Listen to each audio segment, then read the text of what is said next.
Assalamualaikum warahmatullahi wabarakatuh. Halo pemirsa, balik lagi di KPD Talk. Saya Nadia Zalfa. Saat ini kita akan membahas tentang literasi media. Langsung saja, karena kita sudah kedatangan narasumber nih, salah satu komisioner KPD Jawa Barat, yaitu Pak Roni Tabroni. Selamat siang Pak. Selamat siang. Apa kabar Pak? Baik, alhamdulillah. Saat ini Bapak lagi sibuk apa ya? Biasa sibuk sosialisasi literasi media dan beberapa kegiatan terkait dengan Ormas OKP dan kampus juga. Ngomongin tentang ASO nih ya Pak, masih banyak masyarakat yang belum paham nih tentang ASO ini gitu. Apalagi masyarakat yang masih menggunakan TV tabung di rumahnya gitu. Terus kan masih bingung gitu dengan alat yang namanya set-top box itu ya Pak. Terus dengan beralihnya TV analog ke TV digital ini, tentu perlu dilakukan sosialisasi ya ke masyarakatan yang berkelanjutan. Ya, apalagi kita yang ada di Jawa Barat ini pemahaman masyarakatnya masih banyak yang kurang ya Pak. Terus tentang digital ini, terutama di wilayah pedesaan gitu. Terus bagaimana cara KPID Jawa Barat untuk menangani hal ini gitu, untuk masyarakatnya yang masih kurang paham tentang digital gitu. Oke, yang pertama gini, kita bicara ASO ya. Jadi ASO itu analog switch off ya. Jadi migrasi TV analog ke digital. Nah, kalau masyarakat nanya kenapa mesti ada ASO kan kira-kira gitu ya. Sebenarnya payung hukumnya regulasinya Undang-Undang Cipta Kerja ya 11/2020. Di situ di klaster penyiaran 60A ya, di situ dijelaskan tentang penyiaran khususnya televisi yang harus bermigrasi dari analog ke digital, dan waktunya ditentukan selama 2 tahun dari sejak undang-undang itu ditetapkan atau diberlakukan ya. Artinya kita akan mengalami migrasi total dari analog ke digital itu pada 2 November 2022. Nah, itu payung hukumnya. Kemudian masyarakat mesti tahu tentang ini karena yang akan merasakan langsung akibatnya ini ya itu masyarakat, karena ketika masyarakat atau publik tidak tahu akan terjadi migrasi, nanti tiba-tiba TV di rumahnya ngeblank nggak ada gambarnya gitu ya pada tanggal 3 itu secara keseluruhan ya. Untuk Jawa Barat sudah dimulai dari tanggal 30 April 2022 ya. Itu tahap satunya. Ini kan terjadi secara bertahap, ada 3 tahap. Nah, tahap pertamanya di 30 April 2022. Nanti masyarakat yang terjadi dengan ASO ini adalah ketika masyarakat masih menggunakan televisi yang analog gitu ya. Selama ini kita tonton ini kan TV analog ya. Itu akan ngeblank TV-nya, tidak ada gambar karena si siaran TV kita sudah beralih ke digital. Nah, untuk mengetahui bagaimana TV saya analog atau digital, sebenarnya ya yang tadi ketika TV migrasi analog itu ditutup, kita tidak bisa nonton TV gitu ya karena TV kita masih analog. Nah, bagaimana supaya kita tetap bisa nonton? Maka pilihannya 2. Saya harus mengganti TV gitu ya dari analog itu ke digital, TV-nya TV digital, atau TV analog saya atau yang tadi ya TV tabung gitu ya. Di rumah saya juga masih ada TV tabung. Itu masih tetap berfungsi dengan cara menambahkan alat disebutnya set-top box ya, atau SPB ya, kayak decoder kayak gitu ya, ukurannya segede gitu. Nanti alat itu akan digunakan untuk menangkap sinyal digital sehingga televisi kita yang masih analog di rumah itu tetap bisa digunakan dan kita bisa menonton siaran-siaran digital. Jadi nah itu yang harus dilakukan. Jadi apa tadi yang akan terjadi, kemudian apa yang harus dilakukan oleh masyarakat, kira-kira begitu gitu ya. Kemudian nanti bagaimana dengan kesiapan di masyarakat selain dari alat gitu ya, yaitu kesiapan mental ya. Kenapa? Karena ada budaya menonton yang pasti juga bergeser. Yang sekarang kita analog, televisinya masih analog dengan kualitas gambar, kualitas siaran yang standar, nanti akan kualitasnya lebih baik lagi, sehingga mungkin nanti bisa jadi masyarakat lebih senang ada di depan layar kaca gitu ya. Nah, karena ini juga kaitan dengan keuntungan yang didapat dari masyarakat ketika televisinya siarannya sudah digital, masyarakat akan lebih mendapat keuntungan dari sisi kualitas siaran, karena nanti gambarnya akan lebih bagus. ya, suara lebih jernih juga gitu. Begitu tuh. Nah, kalau buat cara KPID sendiri nih, kayak buat memberi pemahaman ke masyarakat yang ada di pedesaan terutama gitu. Caranya kayak gimana, Pak? Nah, itu jadi sekarang kan gini, kalau kita bicara desa, ini menjadi strategis karena rata-rata sebenarnya kalau kita bicara desa itu nanti kaitannya dengan blank spot ya. Jadi ketika misalkan nanti ada siaran digital, masyarakat tetap nggak bisa nonton karena areanya digital. Areanya itu blank spot ya. Blank spot itu berarti mereka nggak bisa nangkap sinyal digital kan. Berarti TV-nya ya tetap aja nggak bisa nangkap. Nah, masyarakat di desa itu isu pertama itu ya. Isunya adalah pertama blank spot, yang kedua kaitan dengan pemahaman mereka terkait dengan kesiapan perangkat yang tadi itu, bahwa mungkin masyarakat kota banyak secara literasi ya, mereka sudah banyak yang tahu, tapi mungkin masyarakat pedesaan masih harus lebih optimal lagi sosialisasinya ke mereka.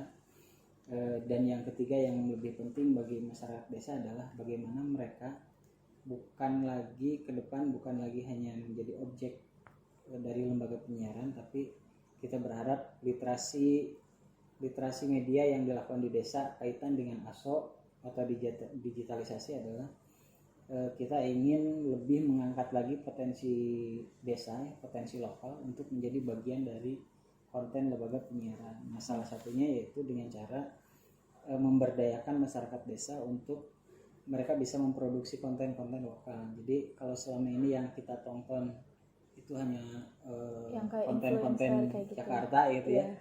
Nanti mungkin masyarakat di pelosok, di pedesaan, mereka dengan kemampuan melakukan liputan atau mendokumentasikan apa yang terjadi di desanya, di daerahnya, mereka bisa difasilitasi oleh KPD untuk menjadi bagian dari ekosistem penyiaran digital, sehingga konten-konten lokal itu bisa jadi nanti menjadi masuk di TV-TV digital yang jumlahnya ke depan akan lebih banyak lagi. Gitu. Tadi Bapak juga sempat menyinggung tentang literasi media berbasis desa gitu. Kalau menurut Bapak sendiri, literasi media itu yang berbasis desa itu kayak gimana ya, Pak? Ya, jadi ada 3 hal ya. Yang pertama, memberikan pemahaman tentang media ke masyarakat di desa. Mereka selama ini kan nonton gitu ya. Mereka selama ini juga dengar radio gitu ya. Tetapi mungkin secara mendalam kaitan dengan media itu apa dengan segala plus minusnya, mungkin mereka juga perlu diberikan pemahaman. Itu yang pertama. Yang kedua kaitan dengan tadi, kalau dengan kaitan dengan digitalisasi kita ke depan, ingin berdaya secara informasi.